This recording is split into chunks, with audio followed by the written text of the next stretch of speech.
Hi guys! Magandang gabi! Welcome back po dito sa Gandara sa iyo channel for showbiz update. Andito na naman nga po akong muli nagbabalik. Ang nagmamaganda ninyo kachismosang Kim Pao. Wala na nga pong iba ang lokaret na si Gandara SIU. Upang magatid po sa inyo ng latest update and fresh happenings patungkol kina Kim Chiu and Paolo Avellino.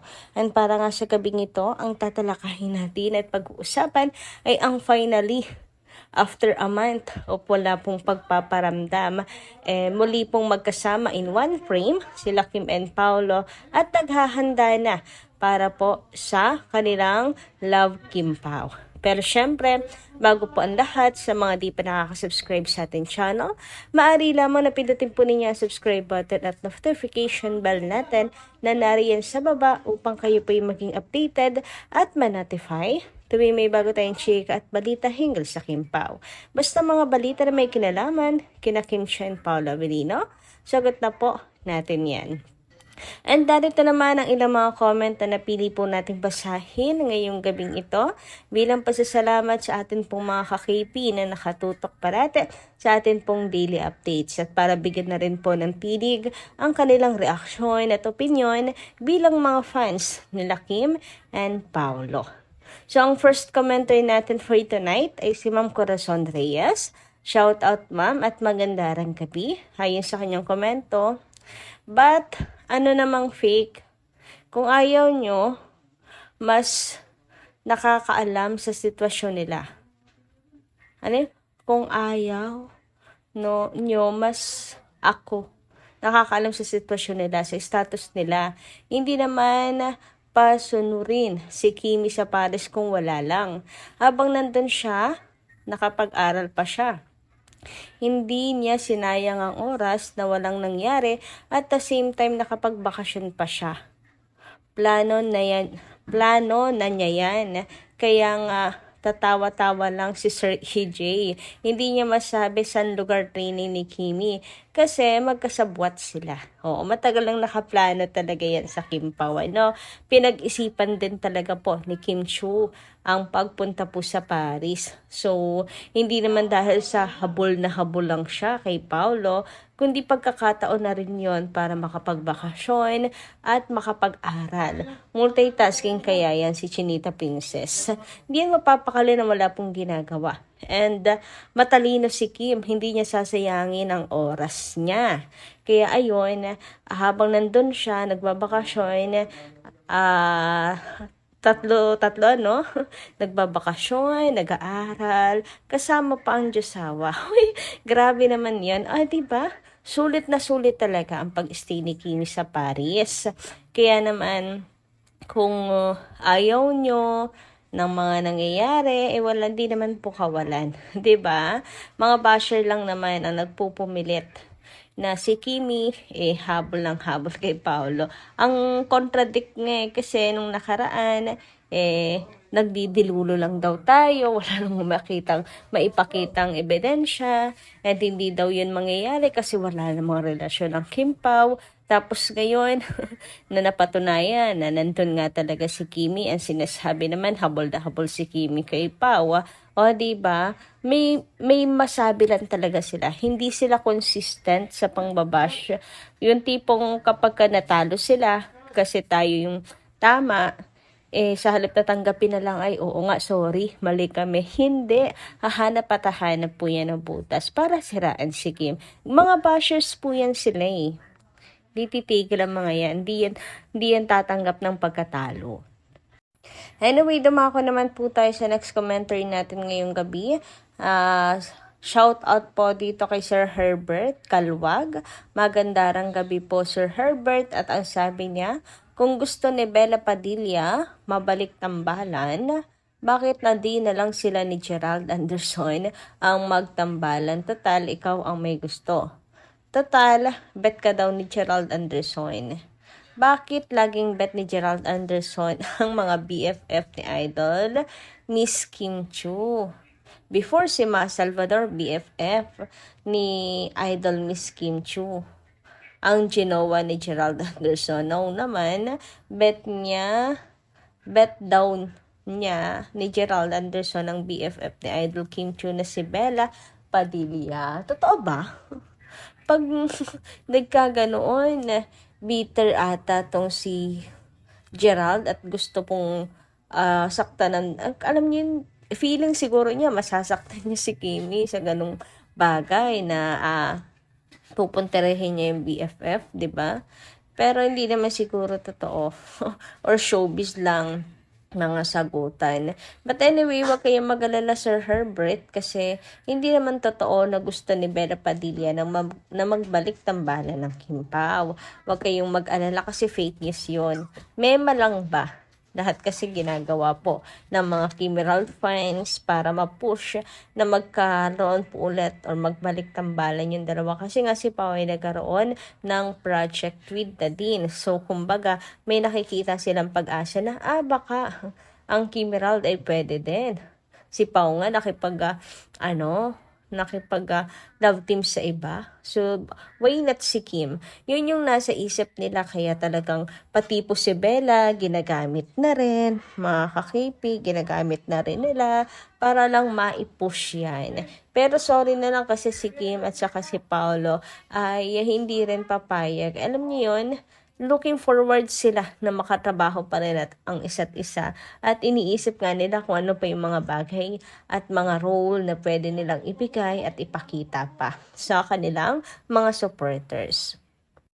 Anyway, damako naman tayo ngayon at basahin po ang comment ni Ma'am Norma Dayag. Sabi niya, Gandara, ngayon lang ako, maraming comments tungkol sa KP. Gandara, mangyayari ngayon na maraming bash na sa kanila due to the movie of Padilla. Sana'y accept na lang natin mo na matatapos lang ni Paolo yung movie or series nila ni Nadine. But if ever na hanggang dito sa Pinas ay tuloy-tuloy pa yung pagsasama nilang dalawa, then iba na yan. Kahit, isa nila, na kahit sabihin nila na may ka-live-in na si Nadine, sa isang iglap pwede lang magbago. Sa panahon ngayon, nalaganap na ang naghihiwalay ng mga artista. Ay maaring mangyari yan kay Nadine at nahiwalayan ang non-showbiz boyfriend if ever na may mararamdaman na pagbabago kay Nadine. Doon yon stronghold natin kay pa na makasama nila din yung live-in BF niya. Doon ang stronghold natin sa KP. Kasi alam naman natin na ang lalaki ay polygamous by nature. So, okay lang.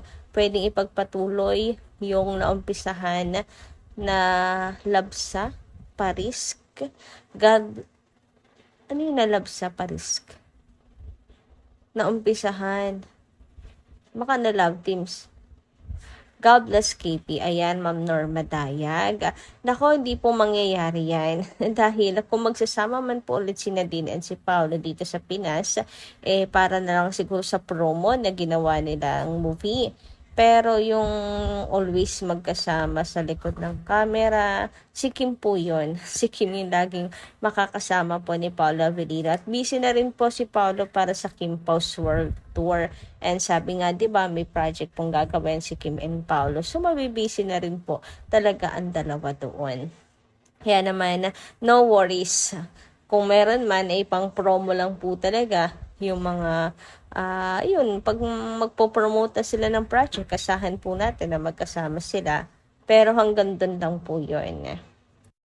Anyway, pag-usapan naman nga natin ang mga pag-uusapan natin ngayong gabing ito, mga kakimpaw, at unahin na natin ang tungkol nga po dito kay Chinita Princess na talagang sobrang happy feel na ng mga Kimpaw fans. Sabi nga dito, to be a Kimers, kimchi sa umaga, sa Showtime, kimchi sa gabi, di adibay. Sobrang spoiled namin as a fan. Thank you for being part of our everyday life, Kimi. #Kimchu, #Showtime. Grabe, totoo, di ba mga kakimpaw? Aminin nyo, kahit hindi kayo Kimers, kahit Kimpaw po kayo, talaga nakaabang tayo araw-araw po. Sa mga update kahit po sa Showtime, makita lang po na present si Kimi, 'di ba? Namimiss po kasi natin siya kapag wala pong paramdam. So kahit sa showtime lang, sabi nga nila kung maglaylo nga si Kim sa showbiz, kahit sa showtime lang siya magpakita, okay na. Actually, napakaswerte nga natin talaga mga kakimpaw. Kasi nga, araw-araw natin napapanood at nakikita po si Kimi. Pwede na lang talaga nitong mga nagdaang araw. So, kailangan din naman po nila yun, or kailangan din naman ni Kim Chiu yun. Anyway, dumako naman nga tayo ngayon dito sa ikinawindang ng lahat. Paano hindi mawiwindang mga kakimpaw? Almost 1 month na nga po ata mga kakimpaw na wala po tayong update kina Kim and Paolo, walang paramdam. Then finally, eto at magkasama na po sila in one frame. O, diba? So, sobrang pagkamiss ng mga Kimpaw fans. Abi talaga nagwawala po ang lahat sa sobrang saya, na sobrang kilig, kahit ganyan lang. At ito po ay para sa kanilang rehearsal. Yes, mga kakimpaw. At naghahanda na nga po sila para sa kanilang Kimpaw's World Tour na malapit na mga ka-KP. Ayan, this April 24 magsisimula na nga ang Love Kimpaw at ngayon ay nagre-rehearse na sila Kim and Paolo and mukhang mapapadalas na po natin makikita na magkasama sina Kim and Paolo. At alam niyo bang isa pa sa kinawiwindang ng Kimpaw fans sa yung tinginan ni Paolo talaga kay Kim. Iba talaga Tingnan niyo yung titig niya habang nagsasalita. Si Kim nakatitig lang po siya na parang in love na parang hindi magkasama sa Paris ang dalawa.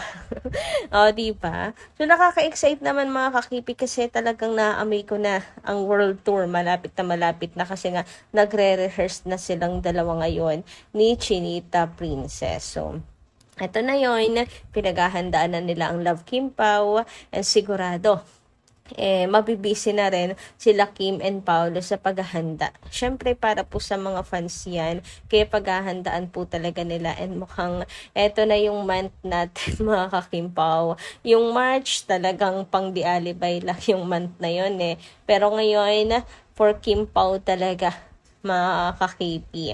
Kasi nga, tuloy-tuloy na yan. Atin na ang March, atin na ang April na to. Siguro naman wala na pong negatives mga kakipi. Kasi sigurado po na marami pong ayuda, nakafocus na po ngayon ang month na to kina Kim and Paolo. And syempre lapit na rin ang birthday ni Chinita Princess mga kakimpaw. So ano kayong balak nilang dalawa? Ulit? Magpunta sa Manpolo. Sana naman, Anyway, hanggang dito lang po muna ang ating update. Maraming salamat po sa inyong pakikinigan. Kita-kits po muli sa susunod nating chika. Maraming salamat at ingat po kayo palagi.